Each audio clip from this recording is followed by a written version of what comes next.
क्या बताऊँ मम्मी, आजकल तो बासी कढ़ी में भी उबाल आया हुआ है। जब से पापा जी रिटायर हुए हैं, दोनों लोग फिल्मी हीरो हीरोइन की तरह दिन भर अपने बगीचे में ही झूले पर विराजमान रहते हैं। ना अपने बालों की सफ़ेदी का लिहाज है, ना बहू बेटे का। इस उम्र में दोनों मेरी और नवीन की बराबरी कर रहे हैं। ठीक है माँ, मैं आपसे बाद में बात करती हूँ। शायद सासू माँ आ रही हैं। सासू माँ ने बहू की बातें कमरे के बाहर सुन ली थीं, पर नज़रअंदाज करते हुए खामोशी से चाय सोनम को दे दी। सासू माँ बहू सोनम को चाय देने के पश्चात पति देव अशोक जी के लिए चाय ले जाने लगीं। ऐसा देखकर बहू सोनम के चेहरे पर व्यंग्यात्मक मुस्कान तैर गई, पर सासू माँ समझदारी दिखाते हुए बहू की इस नाजायज़ हरकत को नज़रअंदाज करते हुए सिर झुकाए वहाँ से निकल गईं। पति के रिटायर होने के बाद कुछ दिन से ही उनकी यही दिनचर्या हो गई थी।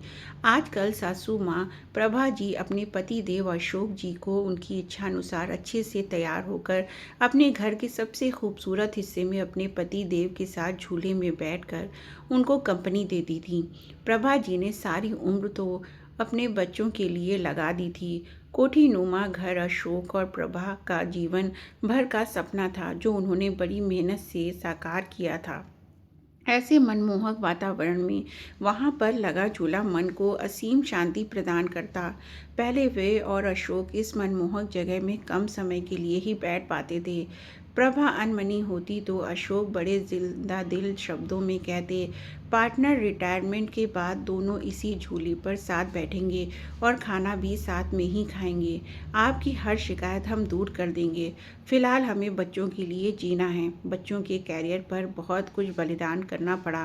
खैर, अब बेटा अच्छी नौकरी में था और बेटी भी अपने घर की हो चुकी थी। रिटायरमेंट के बाद घर में थोड़ी रौनक रहने लगी थी। अशोक जी को भी घर में रहना अच्छा लग रहा था। पहले तो बड़े पद पर थे, तो कभी उनके कदम घर में टिकते ही नहीं थे, लेकिन उनकी बहू सोनम अपने पति नवीन को उसके माता पिता के लिए ताने देने का कोई मौका ना छोड़ती। उसने उस कोने के बगीचे से छुटकारा पाने के लिए नवीन को एक रास्ता सुझाते हुए कहा, क्यों ना हम बड़ी कार खरीद लें नवीन। आइडिया तो अच्छा है, पर रखेंगे कहाँ? एक कार रखने की ही तो जगह है घर में। नवीन थोड़ा चिंतित स्वर में बोला, जगह तो है ना, वो गार्डन तुम्हारा जहाँ आजकल दोनों लव बर्ड्स बैठते हैं। सोनम व्यंग्यात्मक स्वर में बोली, थोड़ा तमीज़ से बात करो। नवीन क्रोध से बोला, लेकिन फिर भी सोनम ने अपने पति को पापा जी से बात करने का मन बना लिया। अगले दिन नवीन कुछ कार की तस्वीरों के साथ शाम को अपने पिता के पास गया और बोला, पापा मैं और सोनम एक बड़ी गाड़ी खरीदना चाहते हैं। पर बेटा, एक बड़ी गाड़ी तो घर में पहले ही है, फिर उस नई गाड़ी को रखेंगे भी कहाँ? अशोक जी ने प्रश्न किया।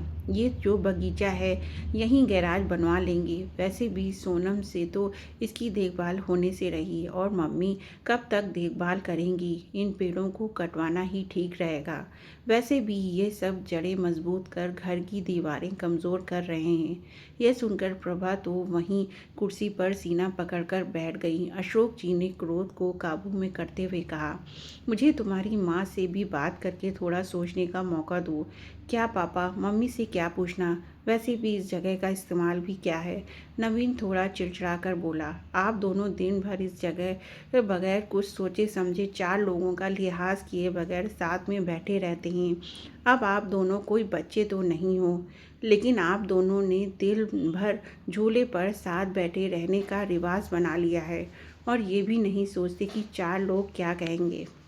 इस उम्र में मम्मी के साथ बैठने की बजाय आप अपनी उम्र के लोगों में उठा बैठा करेंगे तो वो ज़्यादा अच्छा लगेगा, ना कि ये सब। और वह दनदनाते हुए अंदर चला गया।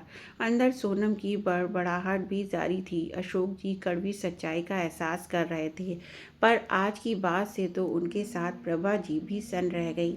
अपने बेटे के मुंह से ऐसी बातें सुनकर दोनों का दिल भर आया और टूट भी चुका था। रिटायरमेंट को अभी कुछ ही समय हुआ था।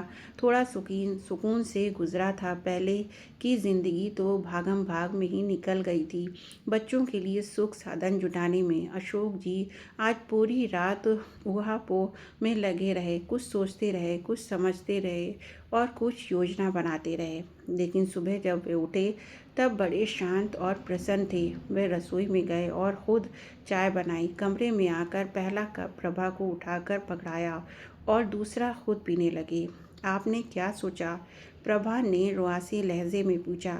मैं सब ठीक कर दूंगा, बस तुम धीरज रखो, अशोक बोले। पर हद से ज़्यादा निराश प्रभा उस दिन पौधों में पानी देने भी ना निकली और ना ही किसी से कोई बात की।